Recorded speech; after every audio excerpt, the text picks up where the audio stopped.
Oggi viene presentato il calendario solidale di Beppe Fantin, un artista trevigiano di fama ormai perché le sue vignette hanno attraversato tutti i media e i confini anche nazionali. Ma sentiamo da lui, chi è Beppe Fantin? Beppe Fantin è soprattutto, prima di tutto, un uomo semplice che da sempre adora l'arte in genere. Ed è per questo che da sempre ha cercato di mettere in pratica questo amore che è l'arte, dalla pittura alla musica al disegno fino alle vignette, che è un amore grandissimo. Quindi un artista a 360 gradi, perché so che fai anche altri lavori, altri manufatti, ho visto dei presepi bellissimi.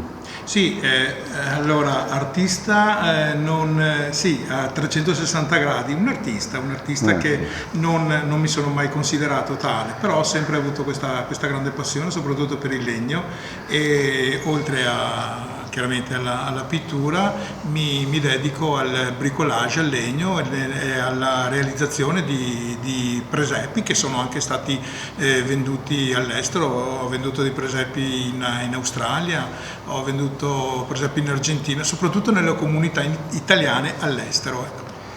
Le tue vignette sono bellissime, graffianti e interessantissime. Come scegli i tuoi soggetti? Come valuti la possibilità di fare un personaggio rispetto ad un altro? Beh, come tutti i vignettisti di satira, io seguo i giornali e cerco di capire quale potrebbe essere l'errore da amplificare in qualsiasi personaggio, soprattutto nei personaggi politici. Solitamente la satira è un po' come l'imitatore che va ad esaltare il difetto del soggetto.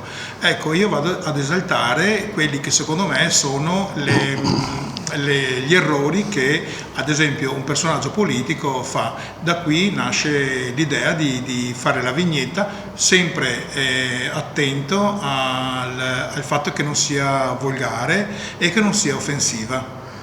Sì, le tue vignette ormai sono quasi più di 1 migliaio, presumo. Sì. E c'è un personaggio politico, un attore o qualsiasi personaggio attuale che veramente vorresti incontrare e ritrarre in vignetta? Allora, io devo essere sincero. È una domanda un po' trabocchetto che mi potrebbe anche far capire chi sto appoggiando anche politicamente parlando. Io ho sempre fatto vignette, ho cavalcato l'onda del presidente, ad esempio quando c'era Berlusconi, quando c'era Renzi, Letta, fino ad arrivare da Monti, fino ad arrivare a Mario Draghi. Ho sempre cercato di amplificarne appunto i difetti, quello che non riesco a fare con Giorgia Meloni. Giorgia Meloni mi piace talmente tanto che evito di ridicolizzarla, tra virgolette, detta così, però sì, mi piacerebbe incontrare Giorgia Meloni.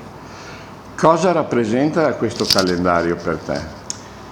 Questo calendario credo sia un'altra missione che io sto portando avanti da anni, con la solidarietà verso la pediatria oncologica della nostra ASL e credo sia una svolta. Voglio che sia una svolta. Il calendario perché?